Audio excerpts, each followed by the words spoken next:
سے روٹی روزی کمانے والوں کے لیے اللہ کے نبی نے کیا فرمایا؟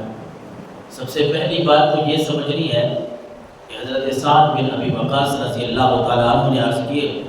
یا رسول اللہ صلی اللہ علیہ وسلم دعا فرمائیے کہ اللہ تعالیٰ مجھے مستجاب الدعوات بنا دے۔ صحابی حضور کو عرض کر رہے ہیں، اے اللہ کے نبی میرے لیے دعا فرمائیں کہ میں مستجاب الدعوات بن جاؤں، جو دعا میں کرتا جاؤں رب میری وہ دعا قبول فرما لے۔ حضور صلی اللہ علیہ وسلم نے حضرت سعد بن ابی وقاص رضی اللہ تعالیٰ عنہ کو کیا ارشاد فرمایا؟ آپ نے فرمایا، اے سعد اپنا رزق جو ہے وہ پاک کر لو، اپنی خوراک پاک کر لو،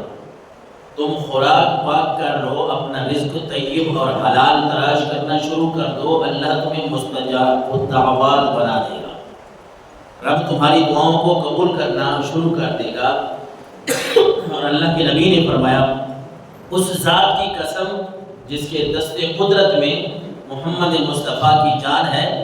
کہ آدمی اپنے پیٹ میں حرام کا لقمہ ڈالتا ہے تو 40 دن تک اللہ اس کا کوئی نیک عمل قبول نہیں فرماتا۔ یعنی یہ مزدور طبقہ جو ہے یہ کوئی عام نہیں ہے، یہ حلال رزق جو کماتے ہیں اپنے ہاتھوں سے،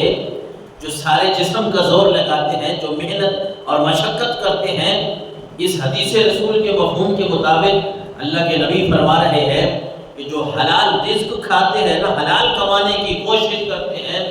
حلال رزق کا اہتمام کرتے ہیں، اللہ ان کو مستجاب الدعوات بنا دیتا ہے، ان کی دعاؤں کو قبول فرما لیتا ہے۔ بندہ مشقت والا ہو، اللہ کے سامنے جھکنے والا ہو، بندہ نماز پڑھ رہا ہے، 5 نمازیں ادا کر رہا ہے، ساتھ ساتھ اپنی محنت مزدوری کر رہا ہے، حلال رزق کا اہتمام کر رہا ہے، یہی اللہ کا ولی ہے،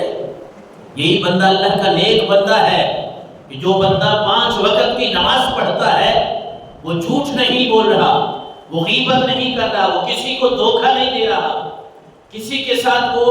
ظلم اور زیادتی نہیں کرتا۔ بندہ کون ہے؟ مزدور ہے، صبح سے لے کر شام تک مزدوری کرتا ہے، لیکن وہ فرائض ادا کر رہا ہے، اپنے اخلاقیات کو اس نے درست رکھا ہوا ہے، تو یہی اللہ کا نیک بندہ ہے۔ اور اللہ کے نیک بندوں کو کیسے ہم بھولیں گے؟ ایک ایسا بندہ جو سارا دن محنت مشقت مزدوری کرتا ہے اور ساتھ ساتھ نماز کا ٹائم ہوتا ہے تو اپنا کام بند کر کے رب کی بارگاہ میں حاضر بھی ہو جاتا ہے۔ حضرت ابو سعید خدری رضی اللہ تعالیٰ عنہ، حضرت ابو سعید خدری فرماتے ہیں، پہلے حدیث میں اللہ کے نبی نے قسم اٹھا کے یہ بات فرمائی کہ اس ذات کی قسم جس کے قبضہ قدرت میں محمد مصطفیٰ کی جان ہے، آدمی کے پیٹ میں حرام کا لقمہ جب جاتا ہے تو 40 دن تک نیکی قبول ہی نہیں ہوتی، کوئی عمل قبول نہیں ہوتا۔ حضرت ابو سعید خدری فرماتے ہیں، نبی اکرم صلی اللہ علیہ وسلم نے ارشاد فرمایا، ترمذی شریف کی حدیث مبارک ہے 2520 نمبر پہ، حضور نے فرمایا، جو شخص پاکیزہ چیز کھائے، جو شخص اپنا رزق حلال کھائے، عمدہ چیزیں کھائے اور سنت کے مطابق عمل کرے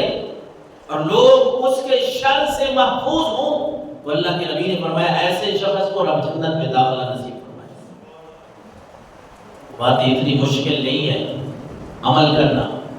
کون سی بلا باتیں تھی کہ اللہ کے نبی فرمایا جو حلال رزق کمانے کا، حلال کھانے کا اہتمام کرتا ہے، بندہ حلال کھا رہا ہے اور سنت کے مطابق عمل کر رہا ہے۔ تیسری بات اللہ کے نبی نے فرمایا لوگ اس کے شر سے محفوظ ہیں، لوگوں کو تکلیف نہیں دیتا۔ بعض دفعہ تو یہ ہوتا ہے نا کہ